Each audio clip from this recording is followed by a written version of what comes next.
Alrighty, NT8 on the porch. Been fighting and struggling to get all my stuff together.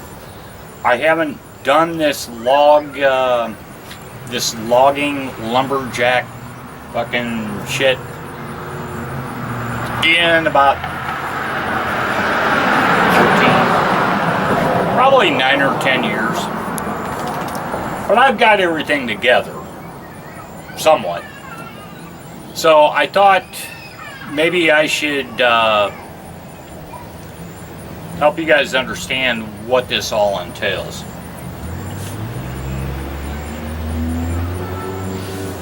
First thing is your chainsaw gas mixture.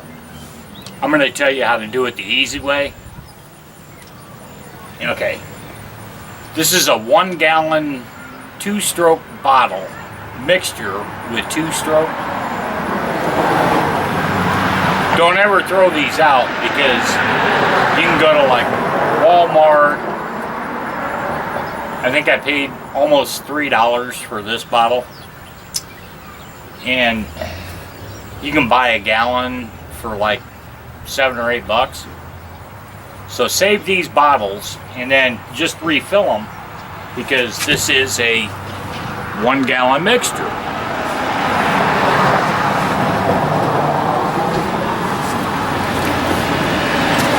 This is a 2 gallon gas can, but I have a single gallon that I'm not bringing out here because it'll be in the sun. Okay, so now you can fire up your chainsaw. Now, the next thing is your bar and chain lube. Check it out. This is a 1 gallon. You can buy that for like $4. Now what you do with that is you take an empty ketchup bottle, rinse it out. It's got the squirter, and then you can flip it and squirt bar lube into your chainsaw. And I'll show you that in a minute. If you're gonna do it the way I do it, I buy the galvanized deck screws that are 3 inches long, because I'm using the 2x4, so 1 3/4 inches, so it's going to get 1 1/4 inch bite. They're going to work fine. You may only get 1 or 2 uses out of each screw, but screws are cheap. You can buy them in the big box and get them a lot even cheaper.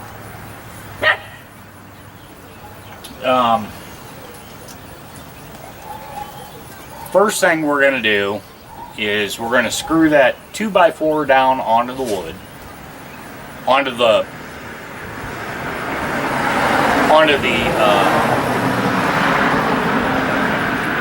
tree.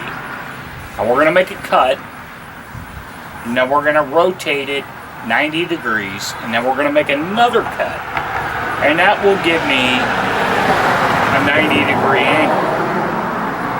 Okay? So after that,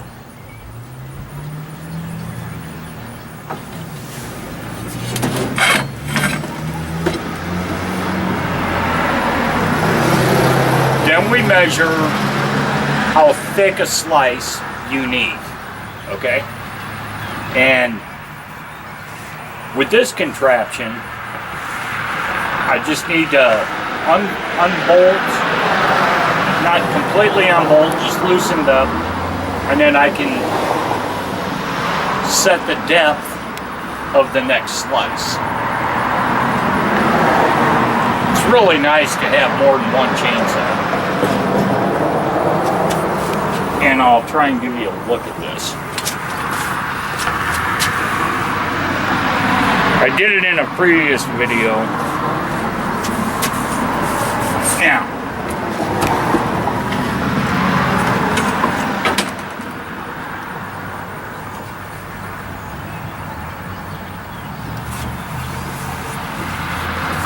All these chainsaws that I'm going to be using, because they're all the same, they're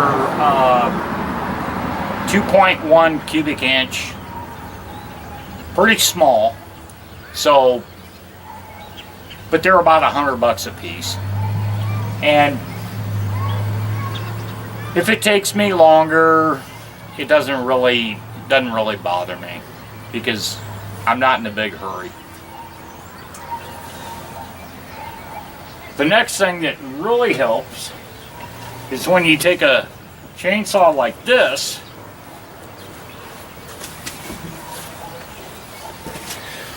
if you buy the attachment that helps it bite, which is this, that works really good.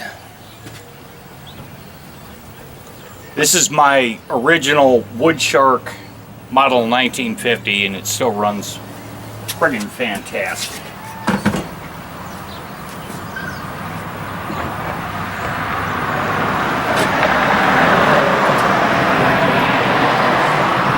I will put a bar and a chain on that to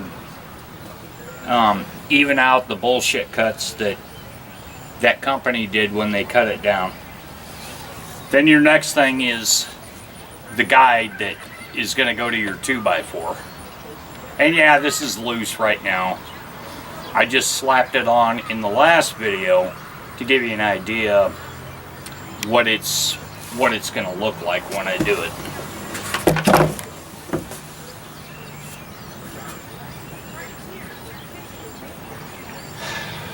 I'm probably not going to get to it today. I went down to Indians and we had some riffraff bullshit going on down there, so I stuck it out down there. But at least I'm giving you a flavor of everything that you need to consider.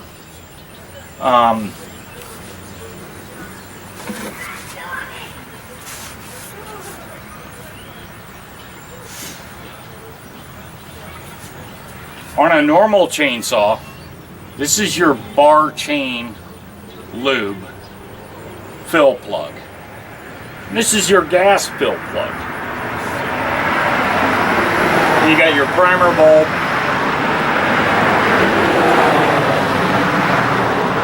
And that's pretty much it. None of these saws have a chain brake, which I desperately hate a chain brake. If you know what you're doing with a chainsaw, you shouldn't need to have a chain brake, in my honest opinion. But I really like having all the same saws because everything's interchangeable. I don't have to bullshit around with different chain sizes. I have like 20 different chains, and then I just have to figure out which chain is for what bar, and that's pretty easy because all you got to do is paint a mark on the bar and the chain, and they pretty much stay the most time, for the most time. But yeah, save this 1 gallon mixture,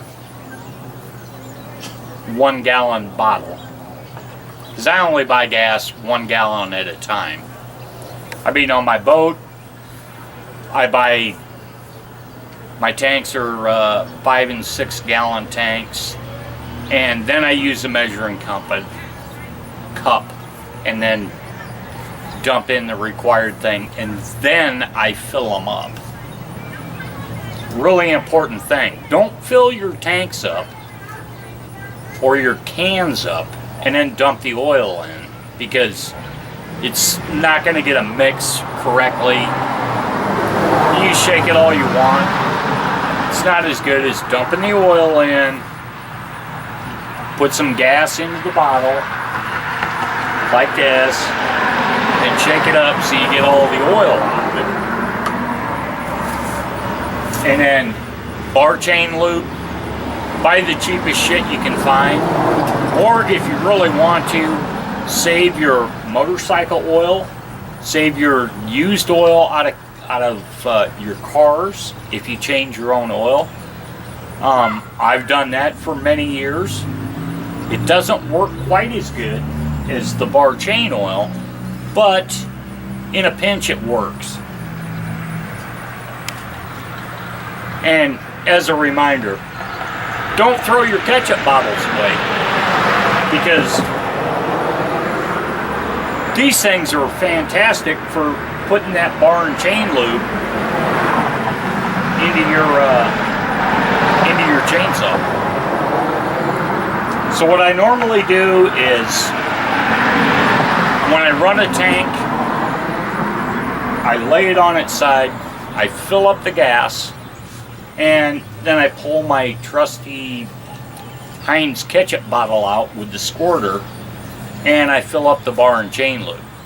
So it's a one-shot deal, because your chainsaw needs a break. You need a break by that time. And if you really need an extra break, you can use your electric saw blade sharpeners, because I don't do none of this shit by hand anymore. I've got the electric ones. It takes me about 15 minutes to do them all, depending upon the blade length. I mean, this monster has a 20 or 23 inch blade. This is an 18-inch blade. This one, I've got enough bars, I can switch it to whatever I need to do it with.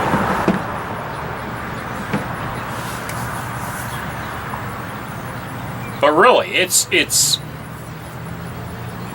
you may not think it's a lot of fun, you may think it's a lot of work. However, when you actually get down to the finished product, you're going to go, wow, I really did that. Now, the other thing I'm going to tell you is, when you make your cuts, you're going to have a rough cut board, because the blade, no matter what you do, is going to bounce and flutter, and it's going to leave a rough surface. So if you're looking at doing finished wood, you're going to need a planer, which I don't do woodworking to that point where I'm like making a dresser, a cabinet, whatever. I'm not going to do that. And even if you run it through blade sawmill, you're still going to need to plane it. So just get over that. But on a deck board that I'm going to make,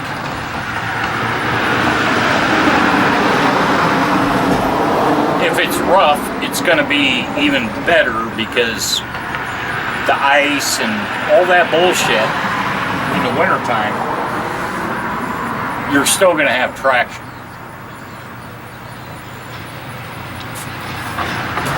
Now I'm going to pull the camera and I'm going to show you the board I'm going to replace.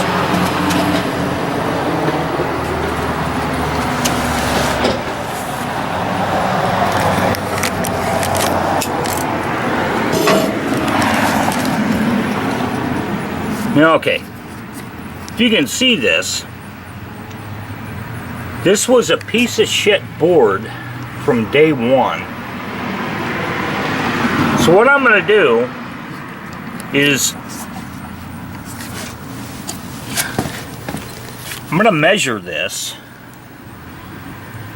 and I'm going to see if I have enough wood to replace this entire board to this point.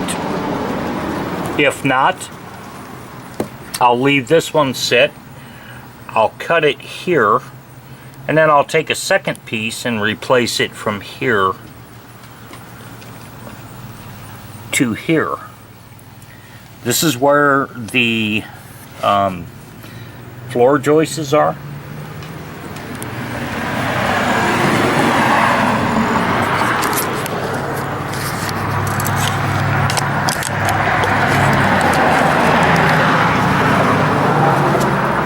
Now I know you're going to tell me this piece of wood that I'm cutting out here is not treated lumber. You're exactly correct. It is not treated lumber. However, the base and all the floor joists are treated. So, in my honest opinion, termites, carpenter ants,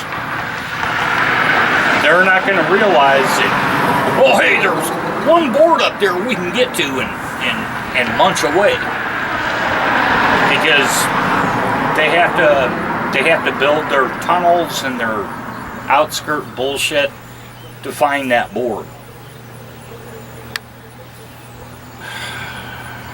Wow.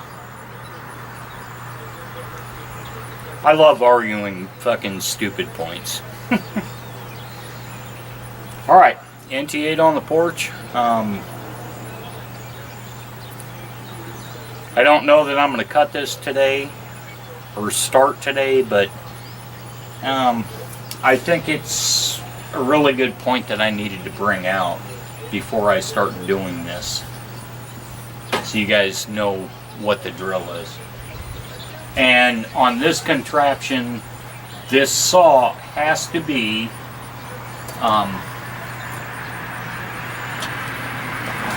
pull start up, because the oil and the gas are right here, and even though they're both hooked into suction nuts, if you flip it over, it never works. It never runs long enough to do what you gotta do. So, NT8 on the porch. Hope you enjoyed this. I know it's probably a little bit long, but